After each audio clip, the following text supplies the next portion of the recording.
dibeer yamook juróomi fan sulet 2020 niñ koy defee ayubés bu nekk seen émission hashtag news dellu si di waxtaan ak yéen ci li nga xam te ni moo ci gën a fees waaye ni ñu koy defee saa su ne di ci dalal gan tey jii nag sëñ Modou Bousso Dieng di rek njiitu collectif des jeunes chefs religieux ñu gën ko xamee ci confédération internationale des familles religieuses CIFAR moom la ñu fas yéene àndal ci waxtaan wi sëñ bi Dieng ñu ngi lay nuyu la ziar la dalal fii ci Vibe Radio. maa ngi lay fay di leen sant di leen gërëm subhanaka allahumma la ilma lana illa ma allamtana innaka antal alimul hakim hamidtu ma yazimuni min ad-darar min kulli shaytanin wa jinni wa bashar. ak moom incha allah daañu waxtaanee li nga xam te nag moo di dégg nga maam mbas mi fi mu toll fii ci Sénégal boobaak léegi def na ñeenti weer bi mu ne sarax gane suñu ak it njeextalu couvre-feu beeg état d'urgence bi jamono bi nga xamante ni daal lu aju ci wàllu nit ñi faatu ak it ñi am mbas mi di gën di takarnaa si Macky Sall jël dogal googile moom njiit réew mi wàllu suuf littoral bi incha allah daañu ci waxtaanee ak it mouvement la wala parti politique dinañ waxtaan ak moom bu ñu ko jot di maye te it nag diwaan bu sell ba di Touba Mbacké ci kattan borom bi daañu waxtaan ak moom ci biir émission hashtag news waaye niñ koy defee rek ayubés bu nekk dañuy ñëw ci tàggu ay bés bi mu di lan njiitu réew mi Macky Sall gis nañ ni jël na dogal daal di tegg yenn ci diisaay yu da ko woyofal la ci gën a fees nag mu di état d'urgence bi ak li nga xam ni moo di couvre-feu bi am na ku moom ay jamono dafa ni woon dafa bëggoon Macky Sall daal di tekki li nga xam ni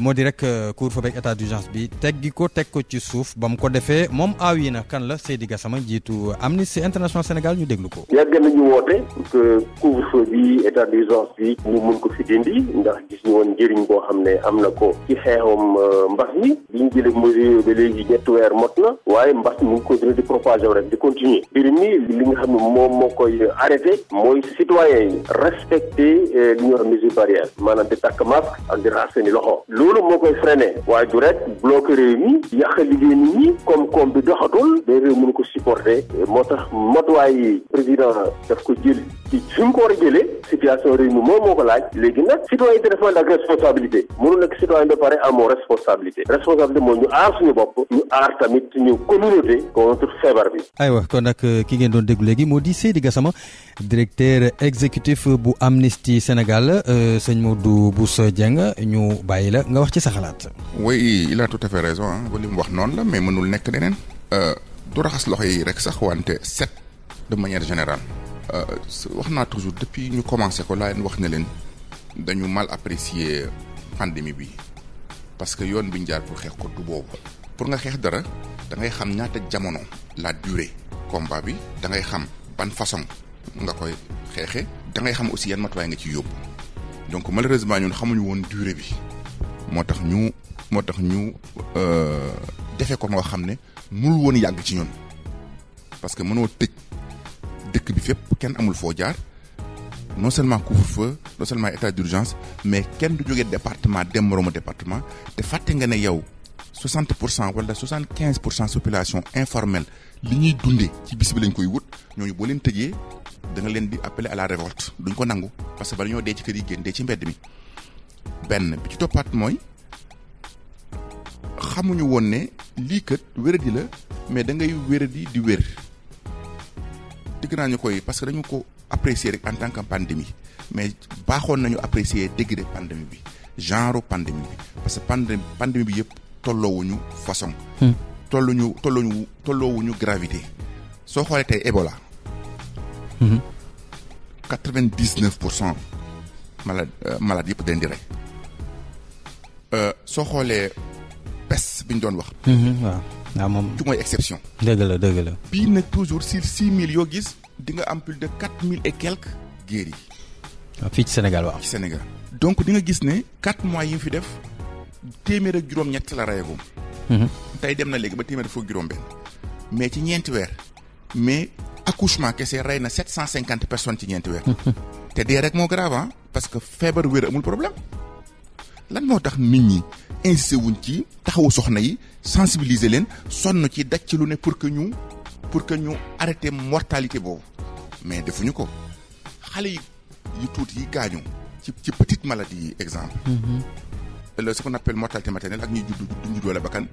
c'est des milliers par an soo ko xoolee 4 mois doon nga am presque plus de 500 et quelques 700 morts ci xale yi kenn waxu ci mais une fois Covid la complexe beeg emporté nañ ñu par emporté nañ européens yi emporté nañu parce que seen maladie la ñoom daf leen di rey parce que ñoom yi ëpp ci seeni population ay màgget lañu. waaw waaye doguma la mi ngi leen rek waaye temps it mi ngi tàmbali takkarnaas fii ci Sénégal mi ngi fàtte.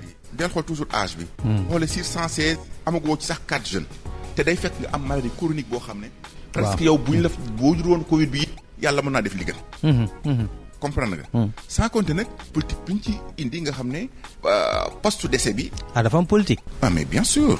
ban genre politique la loolu. poste décès bi moo ci ëpp presque mooy ñi nga xam ne si faatu nañ ba noppi ñu soog dañu Covid. contestation bi soo xoolee Touba dañu contesté lance gis naa ci koo xam ne man maa ko xam naa ne 20 ans yi mu dund génnul këram. parce que mënul woon sax dox 20 ans yi mu dund yëpp dafa malade génnul kooku soo nee dafa faatu ci Covid.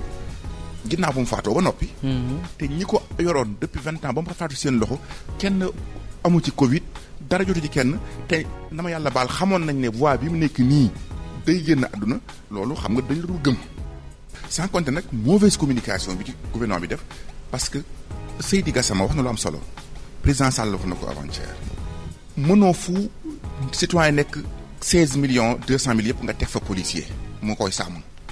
nay takk masque par la force nay def nii par la force déedéet. day teel a tëddi. mais day teel a tëdd par la force mais une fois nga convaincre ko mu xam ne mais tey exemple bu ñu ne woon jaana ngi fii police du ñëw dàq nit ñi de ñëppay daw. li nga wax dëgg la mais li ci jaaxal nit ñi mooy période bi Macky Sall jëlee dogal yi moo jaaxal nit ñi ndax am na ñu ni daf ñu bàyyi suñu bopp am na ñeneen ñu ni pression askan bi moo tax mu bàyyi. waaw dëgg la pression askan bi mooy li ma wax ne la dafa dañu mal apprécier durée combat bi. xamuñu durée combat bi lan la doon durée donc kon ni ñu ciy demee waroon nañ ko seetaat biñ ci demee ni ñu ci demee nag te noonu mënul yàgg mais il faut président changer ko le président était très responsable. mais est-ce que waru ko woon jëkke kon le fait que muy jëlaat est-ce que waru ko woon jëkke kon puisque xamoon na ni fii la jëm. non dafa ñoom ñëpp c'est que adduna bi yëpp la adduna bi yëpp ñoo ko defee noonu mais adduna bi li ci Afrique erreur bi ci Afrique def mooy européens yi ak une bonne partie des Américains ñoom ni ñu ko apprécier parfois mun na baax parce que li ëpp seen population ay màggat lañ. effectivement mais ñi nga xam ne si ëpp suñu population xale lañ. te xam nañ ne xale mun na ko dal ba mu wér sax tuuti dem hôpital. dëgg la mais kon maladie bi grawul ci ñun. de quoi avoir peur. parce que li mu rey exemple ci européens yi noonu la mënoon demee parce que boo jëlee Italie exemple seen âge médiane. 49 ans. waaw Italie moom waaw. ki fa gën a nekk ki nga xam ne si ne nañ jeune mi ngi ciy jeune ba tey. mi ngi nekk 49 ans. âge normal. 86 ans voire 96 ans. effectivement ñooñu xam nga du leen may jàmm. dëgg la donc kon ñooñu seen maladie la woon et puis su doon affaire ñu bëgg ñu dugal ci ay seetu loxoog loo xam ne comportement complexe boo xam ne européens yi la mais su doon seet loxo rek Europe set nañ de su doon hygiène Europe am nañ hygiène de mais foofu la gën a méttee kon du maladie wu ay raxasi loxoog comme ni ñu ko doon waxee finalement man rek daf ma jàppoon. kon maladie lan la selon yow. non maladie buy emporter mag ñi la ak toxkati cigarette yi am chronique ak alcoolique yi am chronique seen maladie la ñu. ñi ak ñi yore feebar yi. ak ñi am feebar nga xam ne ku leen rey ñu dee ku leen rey ñu dee. léegi nag loolu nag malheureusement pour l'Afrique rejoindre leen à leur manière de lutte. Okay. Voilà sans rendre compte ci ne ñun non am na yeneen maladies qui sont plus dangereuses ci ñun burul Covid. si burul li mu fi rey c'est terrible wax naa léegi am doom 750 ci 3 mois wax naa léegi enfanté matin même accident de circulation yi. donc ñun Afrique amoon nañ mais ba léegi Afrique barki démb la ñu soog a dépassé 10 000 morts. effectivement. li fi faatu moom ak kaay Afrique moom bu ñu koy nemmee ko ak. États-Unis dépassé na 100 000 morts. kenn waxatu ko États-Unis dépassé na 100 000 morts yàgg na. donc kon je pense que président dafa rendre compte ci ni mu ko doon xeexee mënul nekk te xeex bi du noonu léegi nag mu dégager la responsabilité de l'État. nañ xam nag une chose est importante. dañu defee ne État c'est la nation. il faut ñu jàngaat notion de l'État. L'État n'est qu'un organe. L'État c'est l'organe officiel qui gère la nation. donc ab organe la rek bu ñu organiser muy fexe bay indi di courant fexe bay indi ndox. fexe ba gérer bien-être population yi mais am na loo xam ne yoonam nekku ci. nit ki lu mu gëm ñu nit ki nekk ak soxnaam dafa am yoo xam ne c'est des choses privées yoo xam ne ku ne yaa koy defal sa bopp. loolu nag la nit ñi war a bind seen bopp yi ne xeex bi ñu xeex jàngoro ji yoonu état bi une partie mooy bu ñu feebaree mu faj leen ak waxal leen prévention ak conseiller leen mais pratique beeg application ci ñoom la. c'est ça que le président voulait théoriser. mais comme président aussi il n'est pas aussi populaire. nit ñi kiiwuñu ko ni ñu koy gisee. du kii suñu nee Macky Sall la ko wax rek nit ñi li njëkk a seet mooy lan moo ci jaarul yoon ci wax. ba tey rek mu di seen émission hashtag news ñu ciy dalal rek sëñ Modou Bousso Dieng di dégg maam njiitu collectif des jeunes chefs religieux du confédération internationale des familles religieuses Mamadou Fall Babacar Kane di leen ko dégtal ba léegi ci mbas mi ak dogal bi nga xam ne Macky Sall jël na ko des contradiction bi ci nit ñi gis moo di ni bu muy jël dogal bi mooy jamono bi nga xamante ni yenn ci ay réew Europe ñi ngi defaat confinement benn ñaareel bi moom mi ngi ci 14e ba waral mu dem këram def visioconférence pour wax ak nit ñi ba loolu dafa nekk loo xam ne dafa xaw a ëlëm askan bi ñu ne est-ce que c'était vraiment le moment propice pour mu jël dogal bi naam sax nee ñu war na ko jël. non nañ tàggale Europe ak Afrique ba pare c'est que ñun tamit ci suñ conscience dañu dépendre trop même ci mentalité ci européens yi Europe dañuy def suñu yoon nekku ci Europe est-ce qu'ils sont confinés est-ce qu'ils sont déconfinés suñu yoon nekku ci c'est que c'est à l'État du Sénégal d'apprécier la situation de manière propre par rapport ak ñun situation bi ñu nekk situation économique situation sanitaire et d'autres situations parce que l'État gère tout secteur de la santé rek moo am ci àdduna donc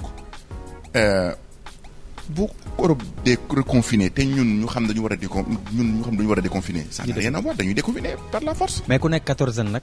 ba pare di wax ni dem leen. non kooku moom c'est contradiction boobu rek moo jaaxal nit ñi de. non du contradiction sax parce que 14 ans ou 40 ans. waaw moom de toute façon mi ngi beru parce que dafa am lu ñu jortu pale moom mu dem. ok di def visioconférence di wax ak nit ñi. ba pare ni léegi bien que man maa ngi tu vois. léegi yéen aywa dem leen bàyyi naa lépp. waaw parce que comme moom it ndeysaan dem na ba jaxasoo woon nag comme daal. ok bon il faut mu subir les réglementations il faut mu nangu beru nee nañ dafa négatif sax mais mu beru xool ba xam comme ni ko kër docteur waxee. comme ni ko kër docteur waxee mënul def neen mais teewul aussi moom mu jël mesure ci économie teewul mu jël mesure ci sécurité teewul mu jël mesure ci mentalité population parce que population bi fi ñu toll nii bu ñu continuer tëj leen nii te dunduñu lan moo ciy topp donc il a été très sage te wax naa ne feebar bi garaawul noonu feebar boo xam ne si day def ñeenti weer rey 116 at mi donc mi ngi rey 344 comprendre nga même mort naturelle ci 16 millions 200 000 Sénégalais at bi dana ci rey plus de 2000 personnes mort naturelle mooy koo xam ne dafa rek mu wàcc. ok d'accord ba tey rek mu di seen émission hashtag ñu sànq ba léegi sëñ bi maa lay dégg ngay wax wàllu économie mel ni lu la soxal la te am na xibaar bu ma jot ni ci sa makkaan bi am na ay kilifa yu fi ñëwoon bokk ko ak yow ngi jiite leen lu toll ci ñaar téeméer sax ñu toog fi te rawar lu ko dul jàppale Macky Sall ci wàllu koom. ngir ñu jàppale secteur privé bi ndax mbas bi sonal na leen n'est-ce pas. bien sûr. waa xam nga lu waral loolu mooy.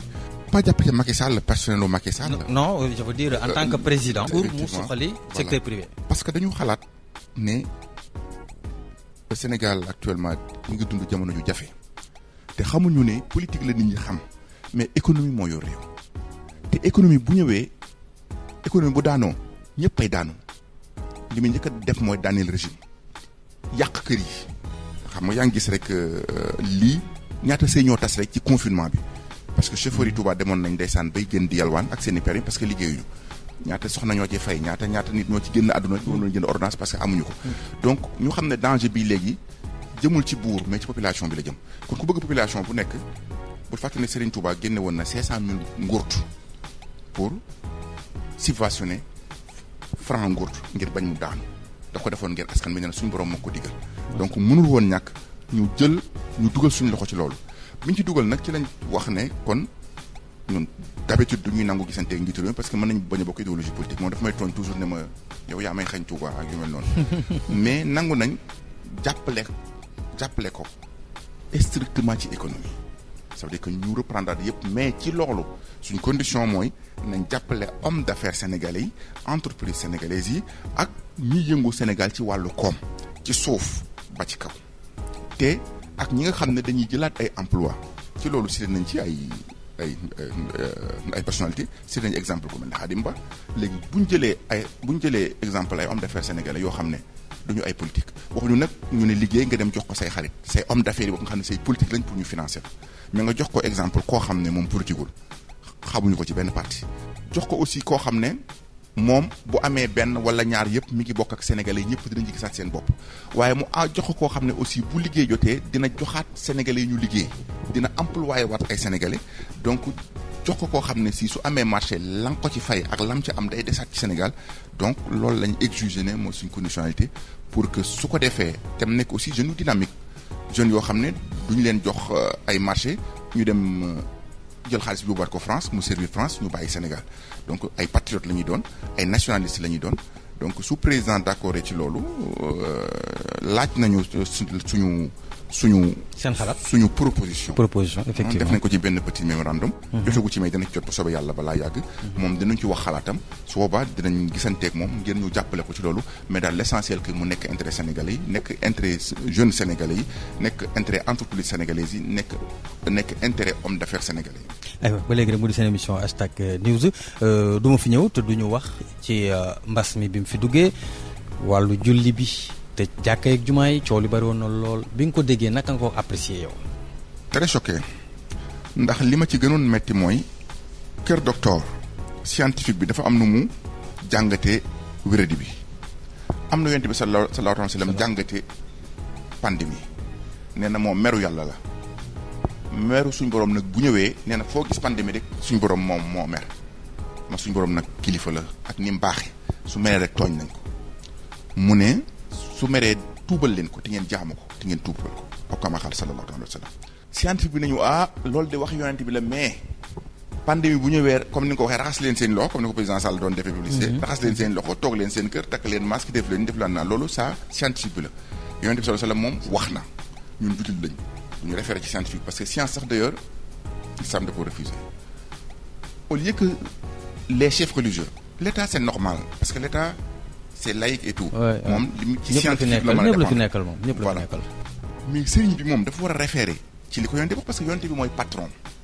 mooy référence am parce que al ulama warisul anbiya ñi ñuy woowee sëriñ mooy borom xam-xam yi ñoo doon yonte bi ñoom continuité di prophète lañu amee waa ñooñu buñ sànnee ñooy leen tey ngeen dee pandémie ñëw na rek ñu sànni la leen yonte bi waxoon ñoom daw refusé wu ci leen kër docteur wax moo tax taalibe yi ci suuf gëmatuñ leen parce que taalibe yi ñu ci ëpp jàng nañ science bi mais ci yow lañu ëpp yaakaar yu muy référé ci prophète bi yow kon bu ñëwee nga mën a sànni la prophète bi waxoon ngir daw làqatu ci scientifique bi te taalibe bi la gëm moom mooy scientifique bi moom nga bëgg a daw làqatu ci moom bàyyi la yonte bi waxoon te taalibe bi wut si woon ci yow li yonte bi waxoon non c'est vraiment paradoxal moo tax sëriñ si biir nañ un coup grave ñu ci bari kenn gëmatu leen donc bi ñu ne tëj leen jàkka yi man xeex naa trop lu bari ak président Sall pour que mu ubbi ko donc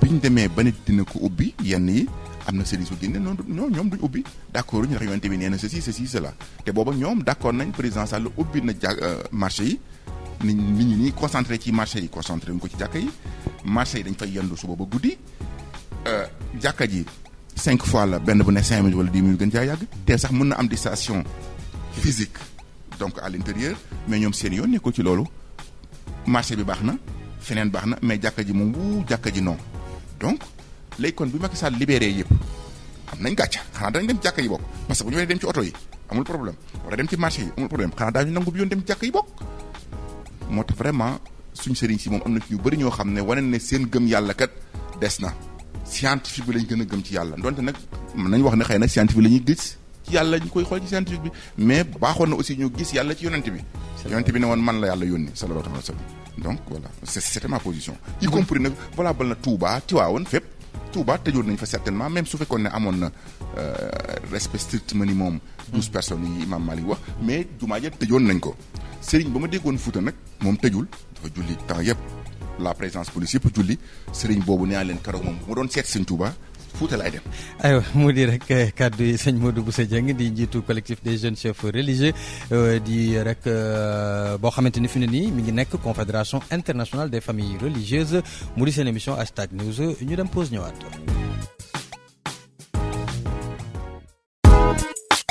jërë ngeen jëf ci déglu Vibe Radio téeméer ak ñaar yu tomb ñett mu di seen émission #news ñu ci dalal rek sëñ Modou Bousso Dieng di rek dégg nga maam njiitu association collectif des jeunes chefs religieux bi nga xam te ni fi mu ne nii mi ngi tudd confédération internationale des familles religieuses sànq laata ñuy dem pause ci wàllu diine lañ nekkoon ci la ñuy dugg dem ci diwaan bu sell ba sëñ bi gëj nga fa am Touba.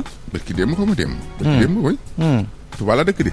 waaw xam naa ne Touba nga dëkk. man Touba la dëkk ba kii mu laa fi ñëw et puis def naa 4 mois yoo xam ne que du ma Touba. waaw ndax confinement waaw man Touba la dëkk. aywa ñu gis ni Touba dafa am lenn loo xamante ni dañ ko fa seetlu du ma sax bëgg di utiliser yenn kàddu yi maanaam askan wa fa dëkk li wolof di wax na nga ñu baal ma ci kàddu gi encore li wolof di wax naan dëgër bopp dafa am ndax foofu ngay gis te ku tedd ka fa la nekk. dañ fa gis buñ def lii ñu def ko ma joxe misaal ci temps wu couvre-feu beeg damay ñëwaat ba léegi ci mbas mi ci temps wu couvre-feu beeg état d'urgence bi jàpp maanaam tampaloo doxoon na surtout ba mujjee am gédé ba askan wi dal ci kaw policiers yi ba mu am nu mu fa demee ñu caxatee fa sax benn bërëbu organe de presse bu fa nekk du ma tudd tur ak benn bureau poste ci ay yoo xamante ni waaw ak banque waaw yoo xamante ni voilà ak yeneen ak waaw ak ñoom seen ay ambulance hôpital ak ñoom seen damay bañ a sit voilà extra voilà ak ñoom seen yow mi nga xamante ni daanaka yaa ñu gën a maîtriser Touba falama sama kanam la loolu jàllee waaw loolu noo ko nga mën a jàngate ak it lan moo waral lu tax daal ñu dëkkee Touba xaw a baal ma ci kàddu bi laaj nga question bu am solo ba ëpp c'est que da nga ko woon tënk ci benn baat boo xam ne moo gënoon riche pourquoi Touba soit une ville rebelle. yoo xam nga mën nga ko ñeme nga ko wax. comprendre nga voilà c'est extrêmement important. C'est la responsabilité du régime Macky Sall. Ah oui? Comment? waxuma importance su Touba parce que mooy deuxième ville démographique du Sénégal yàllaa ko dogal. qui contient 25% de la population le quart du Sénégal ña nga Touba ci ay nit. mooy deuxième ville économique du Sénégal yàllaa ko dogal bu Dakar jàllee Touba ci topp ci wàllu économie Touba mooy benn dëkk ci àdduna waxuma Makka waxuma Rome dama ne benn dëkk ci àdduna buy mobiliser 7 millions étrangers yu fay visiter Touba ko am ci àdduna amul feneen amul Makka amul Rome amul feneen waxuma Sénégal feneen dama ne fépp ci àdduna laa wax yàllaa ko dogal Touba mooy contribuer 250 milliards ci économie sénégalaise te day yéeg selon nombre bu ñëw selon cycle donc day yéeg toujours chaque année loolu yàllaa ko dogal bi Touba ma sa nekk toujours ñuy collaborer ak pouvoir ñu dem ba président Sall ñëw remplacer woon fi koo xam ne moom dañu taalibe Sëñ Touba la. ñu président Abdoulaye Wade ñëw moom di tuddoo Touba président bi ñu ne loolu metti ko mu def rupture ak Touba. Touba it montré ko ne ko ànduñoo ak yow politiquement Touba la sanctionné ko première fois ci députation 2012 il a gagné le département mais il a perdu la ville de Touba mu commencé nag gëj fa bi mu ñëwee Touba aussi Touba gàttanduwuñ ko loolu metti ko maa ngi gis benn journal dafa bindoon ne d'entrée à Touba jusqu'à la grande mosquée aucune personne mais sur la rue au moment du passage du président loolu la journal boobu bu ko jegee woon bindoon parce que nit ñi bàyyi wuñ ko xel loolu naqari ko tax mu ne moom du fal Touba kenn Touba nekk ñaareelu dëkk bu ëpp nit ci Sénégal amul benn ministre bu dëkk Touba kenn ku ne ci benn instance dirigeante bu dëkk Touba amul te pourtant niñ jàngalee état boo koy constituer da ngay jël fi ëpp nit jël xale jël mag jël jigéen jël góor jël religion bu ne mu nekk majorité mu nekk minorité noonu la ñuy constituer un état une nation moom mu ñëw nag exclure ci Touba parce que gagné wu fa du fa joxe responsabilité ça veut dire que cette déclaration de guerre entre guillemets laa ko tuddee ça veut dire que déclaration de guerre politique cette déclaration de guerre politique boobu mu def Touba te moom muy président de la République Touba di ko jox ay impôts Touba di ko jox station te it une très bonne partie bëgguma ma ne majorité mais dama ne bonne partie de la nation du Sénégal dépendre ci Touba commencé revenir référendum jóg il l'a perdu moom tamit mu gën a déglu insister ne non Touba moom kenn dafa falu moom tamit tànkam ak fi Touba yi ne tànk Macky Sall mi ngi fi lu Macky Sall def ñoom tamit duñ ci ànd ñu ñëwaat. Ça c'est le régime politique de Macky Sall ça veut dire que son avis boole ci nag ñàkk tali bi ñu constaté ci moom ñëw di sol ay dàll ci jumaa ji yoo xam ne dafa étrange xamuñu ko ci Touba gañ ko bañ ça veut dire que mu bañ Touba ci politiquement ni mu doxee ñoom Touba it bañ ko mu am divorce idéologique léegi nag incompréhension boobu continuer finalement mu nekk animosité virtuelle jusqu'à léegi muy nekk animosité réelle ci la jëm si nii fi actuellement donc moom it mu apprécier Touba en tant que ennemi politique Touba it apprécier ko en tant qu'ennemi comme mooy chef de l'État nag léegi Touba fera face à l'État exemple. da ngay xool ni ñuy présenter pandémie bi wax naa ko fu ne Touba mooy deuxième ville rien que département de Dakar président Sall wax na ko ci démb contient 54% des malades de nombre de cas touchés mais su Touba kii amee 54% avec 1800 cas Touba bi topp warut a am 800 cas Touba ba tey jii ñu ngi ci moins de 100 cas mais kii wax. waa ji da waan wax mooy ka dem. Aloïse xaw ma Diouf xaw ma ni ma ko jéppee dem na ay ak ma ko jéppi y compris Diouf xaw yaa ngi dégg. xam nga moom. ak séeréer ba. ak séeréer ba soxna Xemes Ngom. Marie Xemes non xam nga ñoom dañuy ñëw rek lire communiqué. non waaw mais ki koy bind xam nga ñoom xam nga loolu ma ne seen introduction c'est wuy ma mais xam nga ñoom poste politique lañ nekk même su fekkee ne scientifique lañ poste politique lañ nekk war nañu xam nu ñuy waxee xam nga bu ñëwee xam nga ci wax yi dafa am solo suñu ma def ne wala xadd wasalnaa lahumul qawla la'allahum yatazakkarun suñu mu ne yonente bi sama façon ñu wax bii may wax man suñu borom véhiculul ma ko ni ma ko waxee su àggee ci ñoom day def effet moo tax première valeur alxuraan mooy sa valeur littérature dafa am solo xam nga lu ñuy wax. nous avons 54 cas Dakar centre 6 Dakar ouest 9 Dakar ouest 5 Dakar centre 8 Pikine 6 Guédiawaye ñu ngi ci Dakar ba tey de. dañ ñu fukki kii Dakar benn bu ne xam ne boo wala yëpp mu ne 90 Touba 18 ñu ne oh pourtant li mën nañ Dakar 90 mais dañ koo daggat ba fenn fu ne 6 lay doon bu dee Touba nag duñ ne Daaru Xudoos wala Touba West wala gaar bu mag wala Pencum Njenne wala Kër Ñang dañ naan wala Guédé dañ naan Touba. léegi ñu ne oh kon nag Touba mooy épicentre bi et puis yenn complexe yi nga xam ne si c'est des complexes occidentalisés matuñ sax intellectuel parce que langue lañ leen jàngal ak civilisation mais jàngaluñ leen xam-xam science naan nañ confiné Touba gis naa ko jóge Touba di dem Kaffrine dañ ko refourlé. ci jamono boobu. dañ ko refourlé comme exemple nu ñuy refourlé. oui refoulé comme ni ñuy def étranger bu doon dem Paris bu amul visa. waaw ñu xool leen la delluwaatal. prochain avion dëppal. delluwaatal Touba duñ nangu nga dugg ci dëkk bi ci benn nationalité bi ci benn réew mi léegi nag la tension monte. ok Touba nag di rebelle entendant dem ba affaire nag explosé nag moo jur loolu. aywa ba léegi diwaan bu sell ba duñ fa génn. je pense que expliqué naa la pourquoi Touba devenu une ville. effectivement parce que c'est extrêmement important. waaw doo li ma la wax nii doo ko dégg feneen. lu leer laa la wax. parce que déjà ci sa entame propos sax yow da nga utiliser moo boo xam ne man sañu ma koy utiliser. parce que da nga ville mais c'est vrai c'est une ville rebelle. loolu nga utiliser te it ni nga ko expliqué leer na nañ mu di rek seen émission ba léegi hashtag news ñu ci dara rek sëñ Modou Bousso Dieng Touba googu dañ ciy des sa diggante ak it ki yore kàddu ku tedd ki di Cheikh Bass seen diggante yi ñaar. sama xarit. macha allah. lool xam nga man taalibe laa.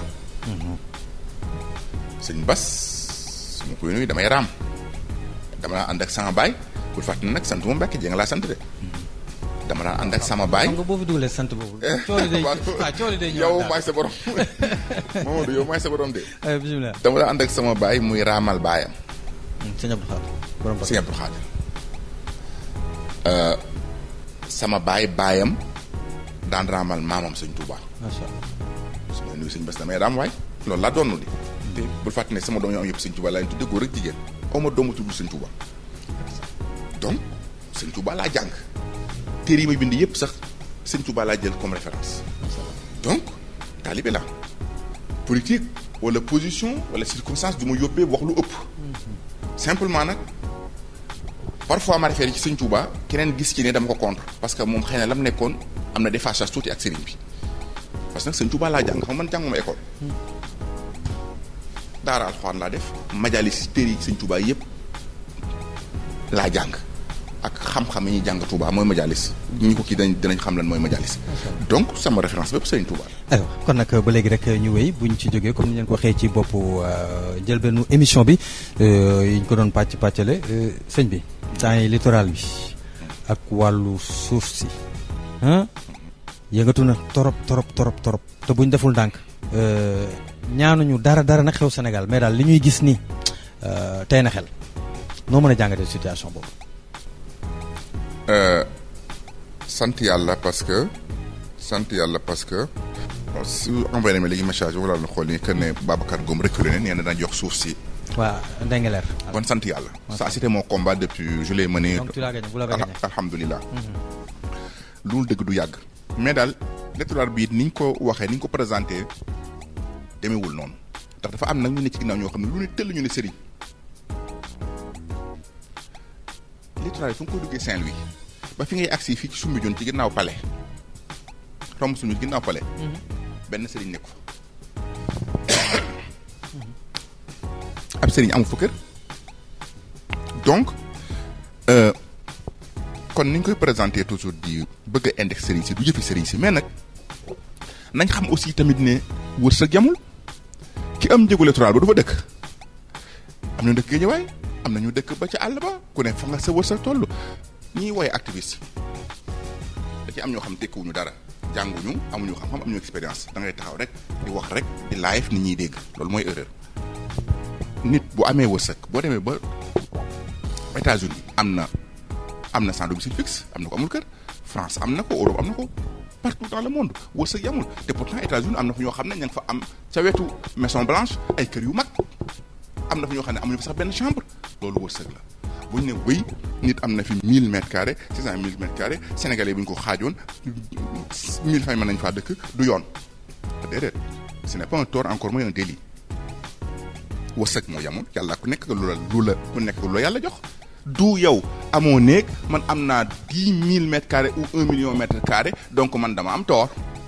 dañ ma war a joxañ da nga joxañ sa bopp wala nga joxañ yàlla ñu dogal loolu donc appréciation bi baaxul mais comme Sénégal dañu nekk ci seen yeewute dafa nekk en cours de développement actuellement moo tax ndeysaan lu ne rek su nga dégg lu bees ku ne gën def ne temps ci wax lañ toll ak ku ne tiire ci kële ëpp doole parce que dëkk bi dafa metti te ku ne li nga ñàkk defe nga ne ki am moo la ko teg or du dëgg donc voilà loolu lañ ko war a gën a jàngat ci littoral bi moo tax ñuy saaga sëriñ si ñuy saaga autorités yi ñuy saaga kilifa yi ñuy saaga patron yi parce que foofu lañ toll. ba léegi rek seen émission #newson ñu dugg ci wàllu politique nag sëñ bi nit ñi de dañ ni sëriñ buy def politique moom loolu daf leen xaw a jaaxal ndax ñoom buñ ko waxee dina la déranger am déet. waaw man damay politique kon xam naa man la ñuy wax. kon ne man la ñuy wax. man question bi kat moom dañ ma kaa yónnee ni ma boo demee. waaw dëgg la non parce que xam nga ban sëriñ mu dul def politique.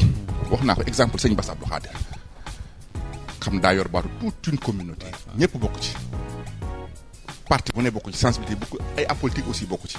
kooku amul droit xaritoog kenn bañ ne moom kat dafa jaxasoog diw wala day jàppale diw su boobaa day jeng waaye man ma tudd sëñ Modou Bousso Dieng yoruma taalibe yu may bayal sañoon naa ko nag dama ko soxlawul dama siiwal sama papa ci loolu man dama ñëw nangu dem wuti parti légalement mon parti légalement constitué dem ñëw ci arène politique bi wàcc ñu may saaga ñu may xas mosuma cee porter plainte kenn. nga assumé.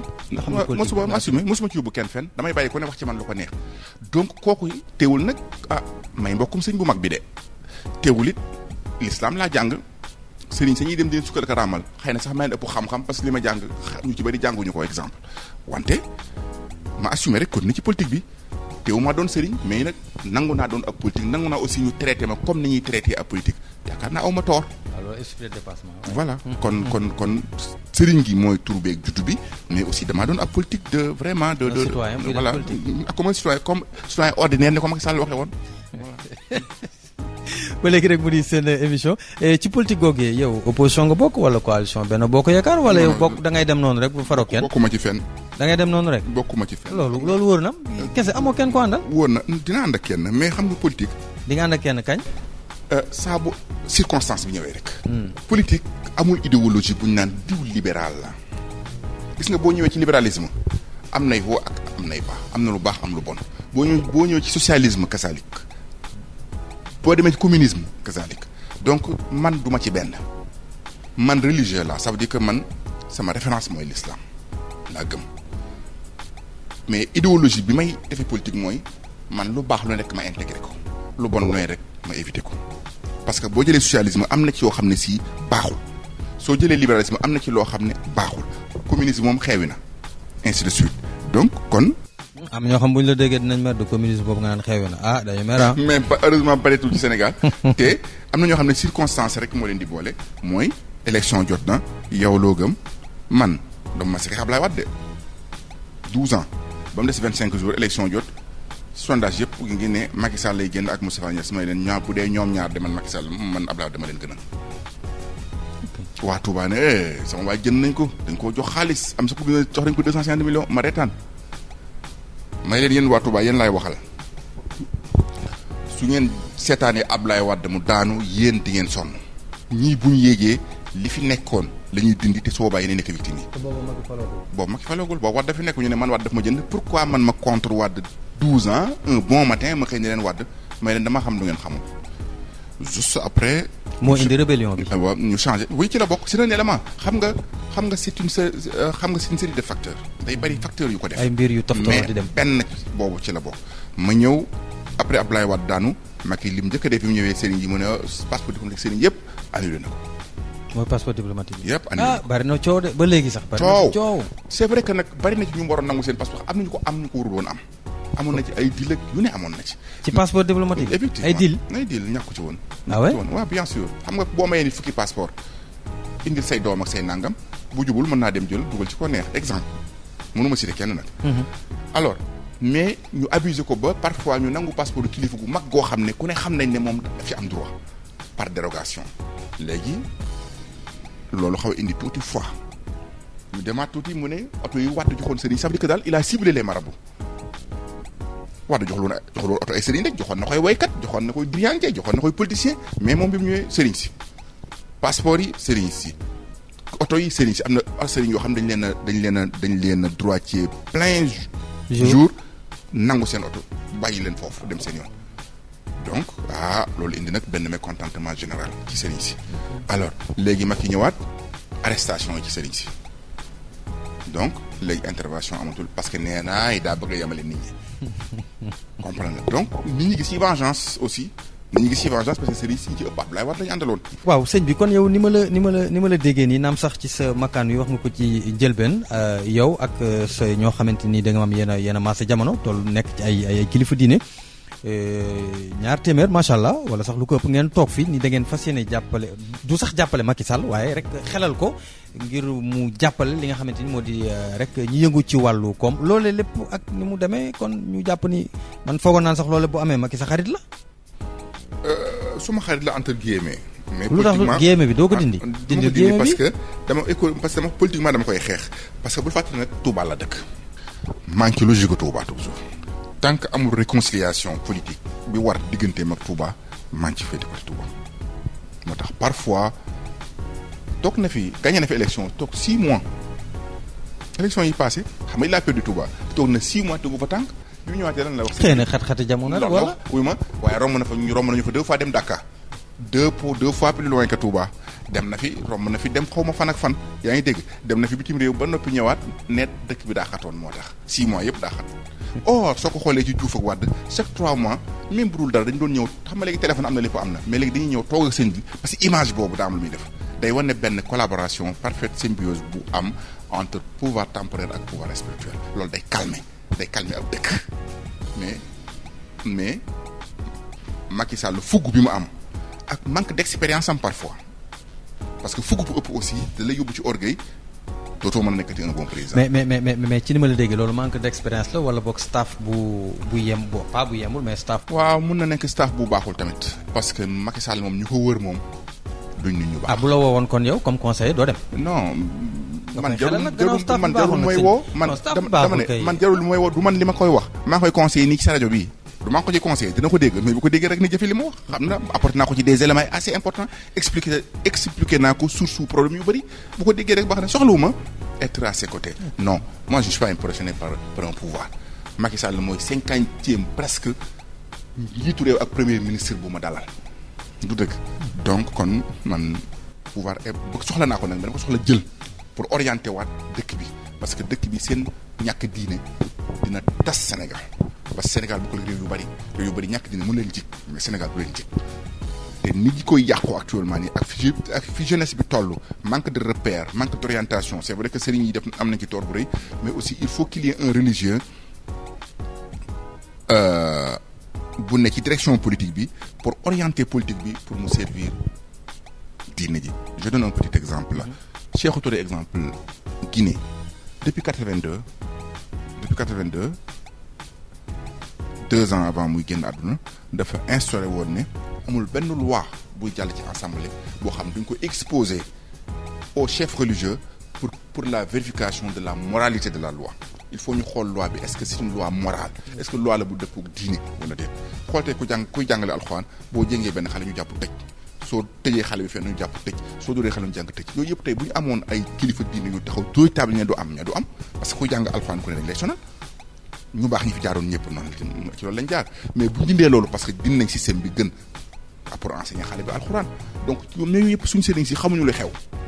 Or contrairement aux fondateurs des différentes confréries comme Serigne Touba radiyallahu ta'ala anhu dafa xamoon bu baax lu xew te da doon opposé bu ñu waxee léegi ñu ne dañuy bañ a dugg ci nekk ci yoon waaye ban yoon dossier bu nekk ci yoon président da ci intervenir ministre da ci intervenir sëriñ bi du ci intervenir sëriñ bi daa am yoo xam ne tax day bàyyi rôle état la ba noppi rôle bu état am mais sëriñ am na ko parce que état ci boppam ci rôle sëriñ la bokk parce que état gère côté politique te politique économique tout secteur sëriñ bi moo ko ëm parce que sëriñ bi moo yor diine la politique est une partie dans la religion ils sont indissociables Yonent bi sallallahu alayhi wasallam moo nekkoon le commandant de l'armée moo daan définir économie ni muy demee moo daan définir yi ci des yëpp kon le prophète était le premier politique kon sëriñ bi warul ragal dugg ci yeen sëriñ Touba doxul woon ci loolu dañ doon jàpp yi mën nañ ko bàyyi am naa man ni ñuy wax ak yow maam buñ jàppoon Serigne Touba moo yónnee ca commandant ne ko bàyyi ko mu ne ko noo kii daal di wax ko yi mu def ba noppi ñu koy topp Serigne Touba ne ko nañ ko wax ne ko suñ borom nee na toppul kooku dara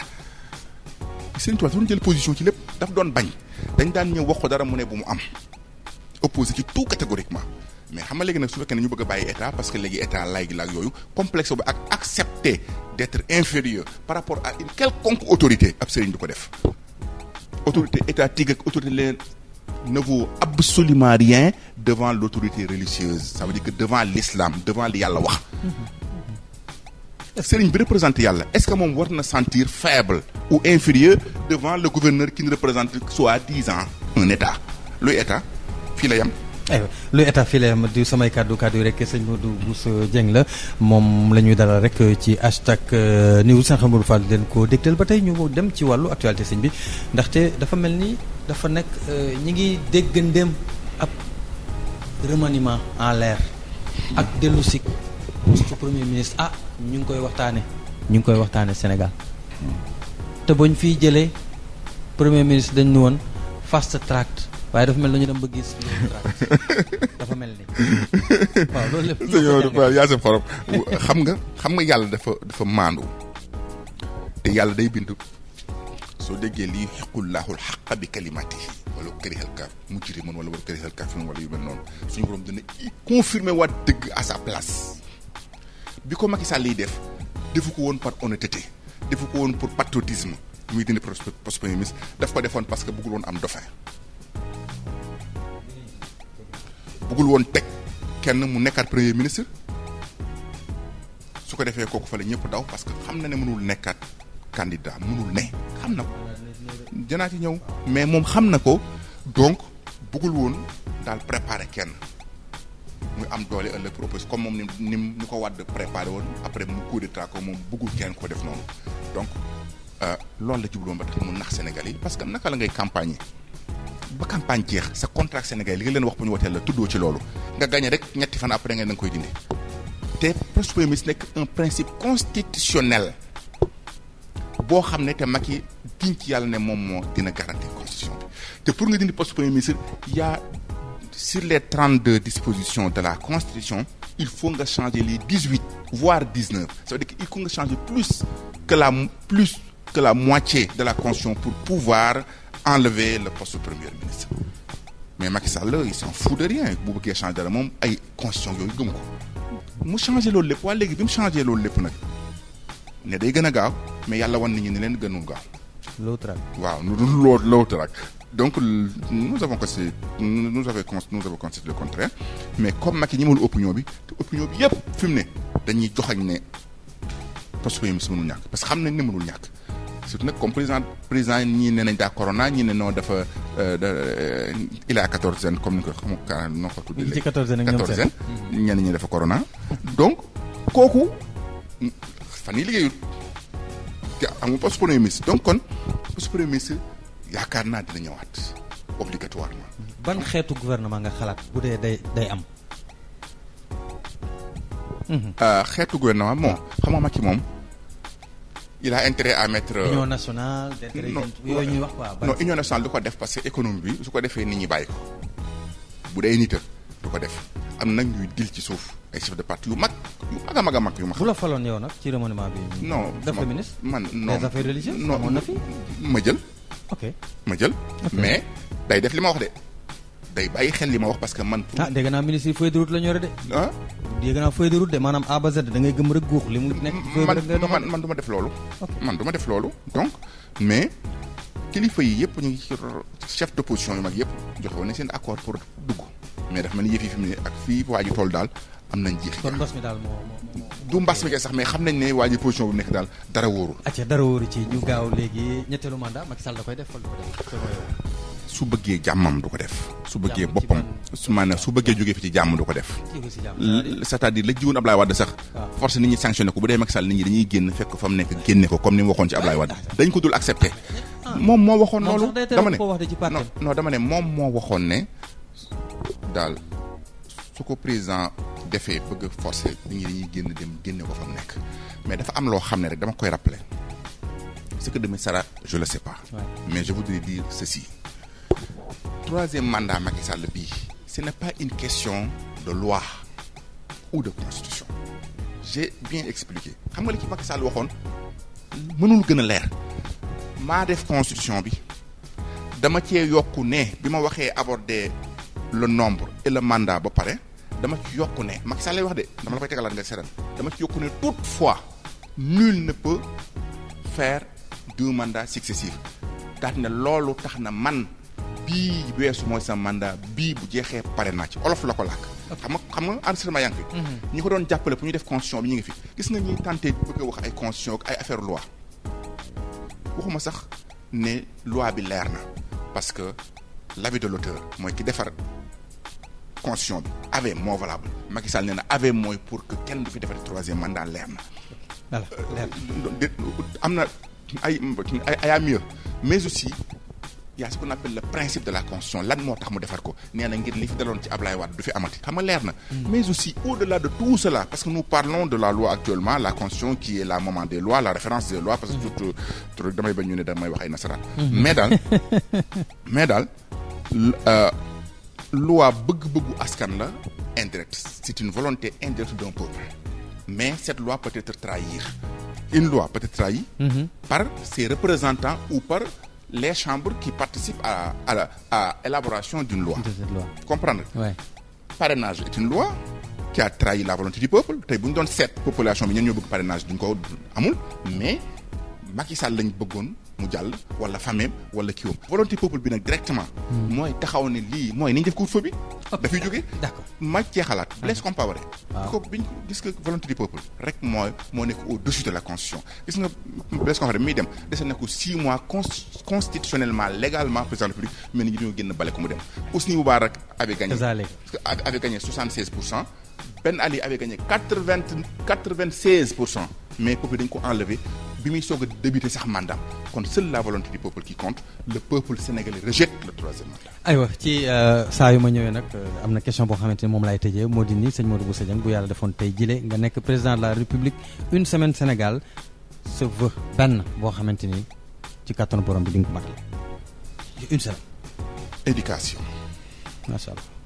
jërëjëf lépp tënk nga lépp aywa mu doon seen émission hashtag news seen xel Modou Fall doon ni ko dégtal doon ci dara rek sëñ Modou Bousso Dieng nekk njiitu collectif des jeunes chefs religieux boo xamante ni léegi ñu ngi ko dippee confédération internationale des familles religieuses sëñ bi sa kàddu gu mujj. maa ngi leen di gërëm neex na liggéey bi rafet na maa ngi leen di sant leen gërëm salaamaaleykum wa rahmatulah lépp lu ci jaarul yoon rek maa ngi tuubal sénégalais yëpp ak képp ku ma tudd ak képp kuy dégg jërëjëf. doon seen émission #news doon ci rek doon waxtaan tey ji nag dañoo génnoon dem fekk ji ko waxtaan ci ak moom ci dibéer bi le di leen jox dig daje incha allah dibéer bi ñu dëkkmal gannaaw Vibe Radio .sn application beeg ci ñun teew nañ wéy leen daan la ñuy Facebook Twitter Instagram suñuy chaîne YouTube leen fàttali rek seen xam nga fa moo leen ko dégteel Babacar Kane nekkoon ci jàppandal bi jërë ngeen jëf.